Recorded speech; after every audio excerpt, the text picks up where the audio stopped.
Okay, finally, the last kind of timers that we're going to take a look at are exam timers. With me, I'm a little concerned because in the math realm, I'm not just going to give them completely multiple choice questions. So we're going to have some free response, and they're going to have some way to get me the free response answers. So I think it's going to be important for me to get them to be done a little bit before the end of the hour so they can submit their answers digitally rather than just the parts that are free, just the parts that are multiple choice or short answer. The ones that they have to do some sort of upload, they might need more time. And I know that when we do the ACT or the SAT in the building, people up there like trying to figure out, how the heck to do the amount of minutes and whatnot from the timer and the clock. I think this would be a lot faster. It gives you a spot to get a code for the center and stuff like that. So you have a couple different options there. So I'm going to go ahead and put this up here, and let's see if there's a whole lot of difficulty there. You got a lot of chance to like change it.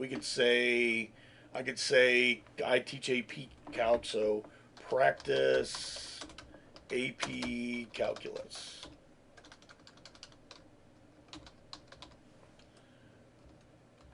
And center number, I don't know, 564. It puts, I believe that's today's date. I could put August 24 there. I could set it. I suspect that these save tabs are part of the premium, but I've got it there. They've got the center number. I can go to the settings tab, I believe, to change the time. We're going to clear that time. Uh, Typically, like a multiple choice portion of the test, I would say a minute a question. So if I had 5 questions, let's say we'll give them 8 minutes total.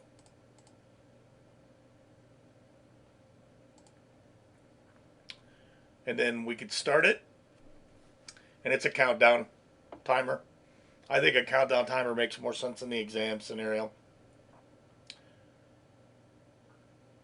All right, not hard to use or set up. I'm going to go back and do that one that had I guess, the wheel. So we're going to clear that. We're going to go back to the full screen. You could make it bigger if you want, I guess. Um, you could hide the directions, settings. We're going to delete all that stuff, I guess. We're going to go back.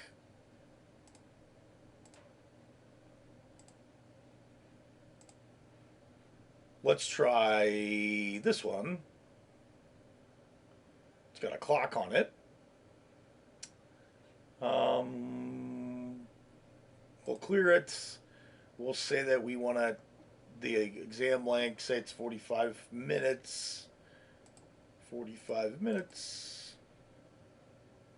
I don't need to change any of that stuff. We're going to set it. That is the actual accurate time right now, so that's nice. We're going to start. Nice that it comes with a clock. That makes things a lot better, a lot easier. Okay. I don't need to go all the way to 45 minutes, obviously. One more, and then we'll call it a day.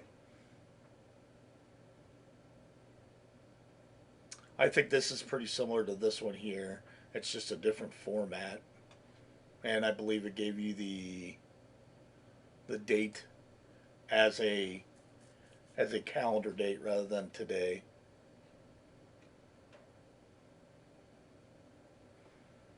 It's got a directional timer. That's pretty good for the people who have to ride, people that have to, proctor the test. So that's good, and it gives you a little bit different options. So maybe I pick the ring this time. We'll say set it, and then I don't know. We'll change something so you can see it happen.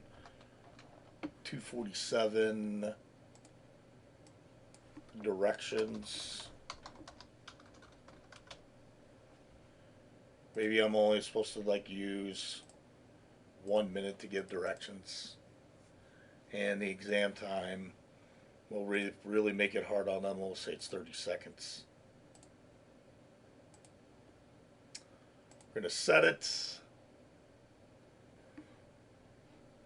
Start. I want to talk about the directions for a little bit.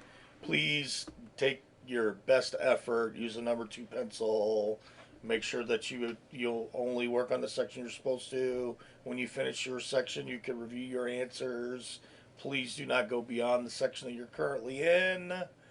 So on and so forth. We're going to go ahead and see what happens if we hit clear. Just a reset. We're going to start it. And I'm going to change my time real quick so this goes faster. Let's say it's 20. We're going to set it. We got a lot shorter time to wait. You say your directions. You get through all that directions, and I want to just see how the flip goes. I predict that there's going to be a new circle that happens right when the new time is. I think it's going to probably pause. And there we go. That was a little beeper. That would be something that would be good for you to use in class, I suspect. Especially since, we have to worry about kids uploading stuff rather than just walking up and putting it in a basket or walking up and putting it in my hand. They can't do that. So having an alternate method to help them out would be good. All right, thanks for watching my video. Hopefully those timers come in handy.